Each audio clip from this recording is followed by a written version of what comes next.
my friend. Welcome to this week's edition of Parenting A to Z. I'm Kelly Bourne, and this week we're covering A is for anxiety. Woohoo! Tough topic, a serious topic, a tough topic, but a very important topic. We're going to dive into what it is, what causes it, and most importantly, what we can do. How we can deal in the moment, helping our kids through when they're experiencing those anxious feelings. Plus, I've got a free download for you to help make things all a little bit easier. So let's get right to it.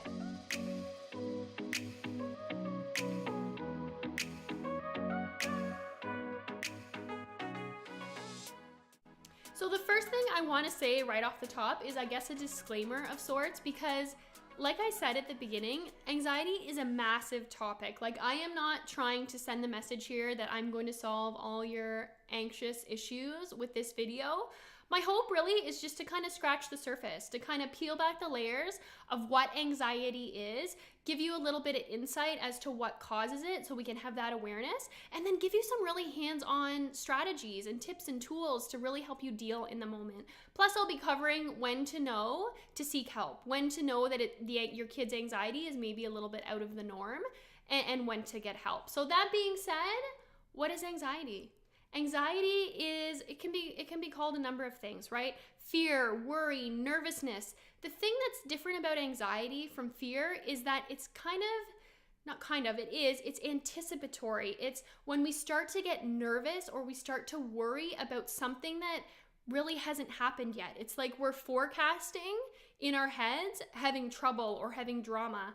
And haven't we all been there? I feel like it's just part of the human experience to experience a little bit of anxiety, because really, if you think about it, essentially, us coming up from an evolutionary standpoint, fear and worry quite literally kept us alive, right? When we were worried about eating that weird mushroom, or if that saber-toothed tiger was lurking around the corner, having that awareness and that negative bias, like always looking for problems and looking for things that could hurt us or endanger us, that's how we got here. That's how I'm sitting here right now, is that my ancestors were really good at that, because it enabled them to survive, to get through the day. But the thing is, society isn't like that anymore. Well, depending on where you're watching me from, like, I'm hoping you don't have those life or death experiences on the daily, but we haven't really caught up from a neurobiological standpoint. So now we're starting to get really anxious and really nervous and really worried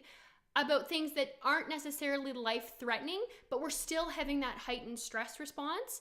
And we experience that as adults, and our kids are really starting to experience it too, that nervousness and that worry and that anticipation of something bad happening. That's essentially anxiety in a nutshell. And when it comes to causes for anxiety, because I think it's important to look at, I'm so big on getting to the underlying reasons for things, and there's a few different sources of anxiety. The first really is genetics. It's a trait you can absolutely inherit, I can't even talk, sorry guys, inherit down the lines of your family. So if you have anxious parents or anxious grandparents, it is something that definitely genes impact. Another thing that can influence anxiety besides genetics is experience. And this is where the whole nature nurture really goes hand in hand, because if you have experience dealing with a lot of family members or people in your general circle who are anxious, not only do you have the double whammy of potentially having that genetic component, but you're also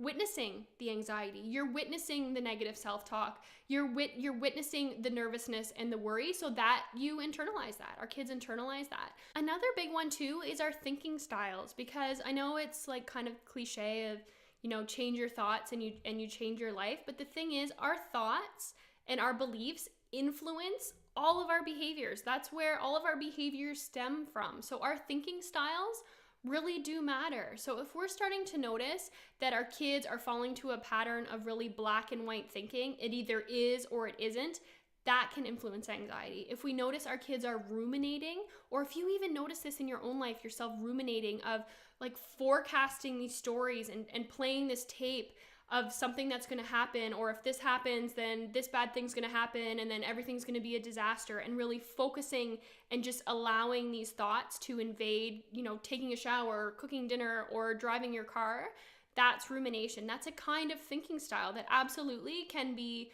worked on and changed to help change those anxious thoughts, which then influence a change in behavior. Another issue when it comes to anxiety, and one that's really not talked about a lot, and I get nervous even saying this because, again, it's like, please don't shoot the messenger, but if our kids have really been spoiled or overindulged in the sense of we've taken care of all of their problems, we have handled every challenge for them, or we've bulldozed challenges out of their way, or if they make a mistake or get into a pickle, we are there to kind of deal with it, that can lead to anxiety, because then our kids haven't had the practice of what it's like dealing with those situations. They don't know what it's like to face those hurdles because mom or dad or whoever has just taken care of it. So then when they're in a situation where they do have to face it head on, that can bring up a lot of stress and a lot of anxiety related to that feeling of either being out of control of the outcome or that unexpected feeling of not knowing how to handle it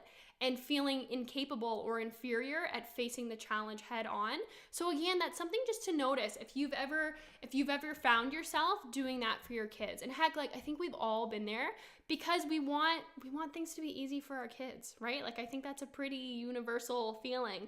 But sometimes allowing the struggle and embracing the struggle with your kids, that's the key there. It's not sweeping it under the rug or doing it for them. It's like, okay, buddy, yeah, that was a big mistake, but what are we going to do to work forward? And being willing to work with them rather than just bulldozing all obstacles out of their way. And another factor too that can cause anxiety is if they experienced a really traumatic event or a scary event. We need to be aware of that. And also be aware that the event may not seem scary or traumatic to us. The only thing that matters is that it was scary or traumatic in their eyes. So just having an awareness if you're noticing any change in behavior following, an incident at hockey or something on the playground or something that you thought was just, part of day-to-day life, but for them, they took it really seriously, and for them, it was a scary event or something that they're worrying about, just to notice, because that can be a big trigger for anxiety down the road. So no matter the cause of your kids' anxiety, whether it's influenced by genetics or environment or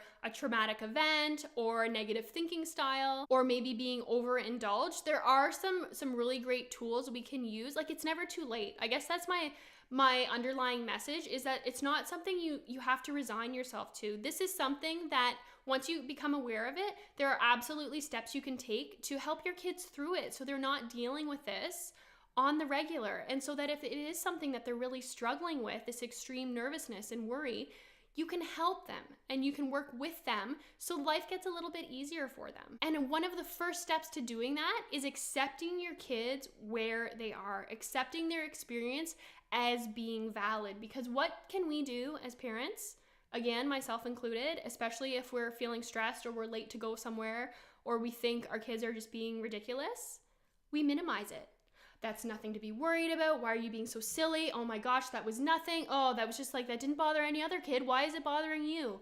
Like, all of those things that we can say as parents. And like, my goal here is not to make you feel bad or put you down about that, because heck, like I said, I do that too. It's just having that awareness that those knee-jerk reactions can really, not only does it not help our kids' anxiety, but it can also exacerbate things for them, because not only are they feeling stressed, but now they feel like mom or dad thinks I'm being ridiculous about it. So that's the first step, is just having that awareness. Okay, so what can we do, right? What can we do? Time to get into the nitty-gritty. How can we deal? And the first thing is just that mindset shift from going from either dismissing our kids' problems outright or completely handling them for them to facing our kids' problems with them, doing it together, sending the message that, you know what, you can handle this, we can do this, you've got what it takes, I'm gonna stand with you and we're gonna work through this together. So they know that you're gonna be there with them and they have what it takes to face what's coming their way. So they have you to lean on. You're not gonna solve it all for them. You're gonna go right through the middle there with them, face it head on, but they know that they have your support. And that's just practice. That's practice for dealing with anxiety and practice for dealing with difficult situations, and they'll get better and better and better the more practice they have. And then after you've sent the message that, you know what, I'm gonna help you through this, bud, we're gonna do it together, we're gonna face this, is helping them find ways to calm down, to kind of offload that anxiety. Because when our kids are up here, like hanging off the chandeliers, not the greatest time for problem solving. We're not actually biologically capable of it. Our brains are tuned off. That problem solving, logical, rational reasoning side of our brains offline. So what we need to do is help them get that back online through different calm down strategies. And this is the download I have available for you. If you haven't grabbed it already, I've got it. The link is down below, and it'll also give you access to my whole parenting resource library. So make sure you grab it. It's a great one you can stick on your fridge. And this help and this coaching in helping them calm themselves will be a skill that they will have and carry with them throughout their life. So on the download, I have different options for helping teach your kids how to take deep breaths, because let's face it, saying take a deep breath isn't always the most effective. So for our little kids, whether it's smelling the pizza and cooling it down, or another one my kids like is breathing in superheroes, exhaling villains. I have a lot of other breathing options on the cheat sheet on the download. Or being creative, scribbling out their anxiety, or scribbling out or drawing a picture of what they're afraid of, or calling a loved one, or having a hug.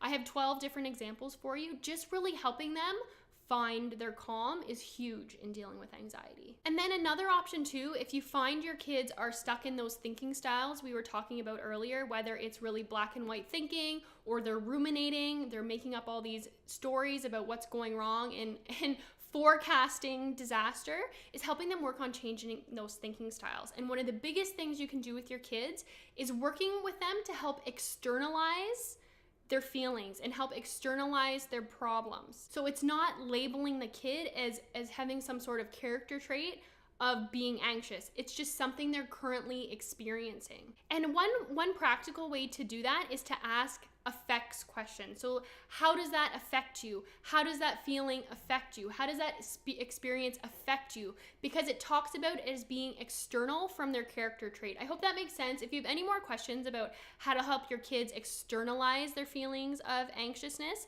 the biggest thing is, rather than saying, I am anxious, I have anxious feelings. If you can see the difference there, that's so empowering to see. It's not something they're resigned to. It's not who they are. It's just something they're experiencing. And just having that distance can really help offload some of those difficult feelings. So, and then moving on from there, if you've really maintained that focus of trying to work with your kids through their problems, helping them face things head on, if you have helped them externalize their feelings of anxiety and externalizing their problems and issues as being something that they're experiencing rather than something that's who they are, if you've helped them with really practical calm down strategies and things aren't improving, or you notice things are getting worse, I cannot underline this enough. It's so important to listen to your gut. And if your spidey senses are tingling and you're feeling like, you know what, this anxiety feels more than the norm, this feels more than I am comfortable managing on my own at home, please contact your doctor, your medical healthcare professional to get that extra help, because there's tons of resources and assistance out there in helping kids manage. And if you're sitting there wondering, like, is that me? Does that apply to my kid? If you notice that your kid's anxiety is impacting their ability to function, if it's impacting their day-to-day life, if they're starting to become extremely fearful, if they are avoiding people or places or situations that previously brought them joy or brought them comfort, if it's impacting their physical health, if you start noticing for older kids that they're starting to experiment with alcohol or drugs, those are all like big red flashing light. Go see your doctor, go talk to your mental health care professional, because then they can provide you with more one-on-one assistance and support to help your family through these challenges. Because anxiety isn't something you have to resign yourself to. There's absolutely ways to help you manage it. Because like I said earlier, it's not about eliminating anxiety or pretending it doesn't exist. It's about having those strategies and those coping tools to manage it effectively, to develop that courage to know that, okay, yeah, I'm in a really tough spot, but I have what it takes to get through it. So I hope that helps, guys. Of course, as always, like I said, this was an absolutely massive topic to kick off this series, but if you have any questions or comments, concerns, leave them below. If you're looking for more one-on-one support and more in-depth resources, of course, please, I always consider my invitation to you to check us out over in the Parenthood, where I have tons of other practical videos and resources and things you can really sink your teeth into, as well as one-on-one support through office hours. So I'll leave you to it, guys. I really hope that helps. If you haven't got your download yet, make sure you get it. And yeah, nice chatting with you, and I'll see you in the next video.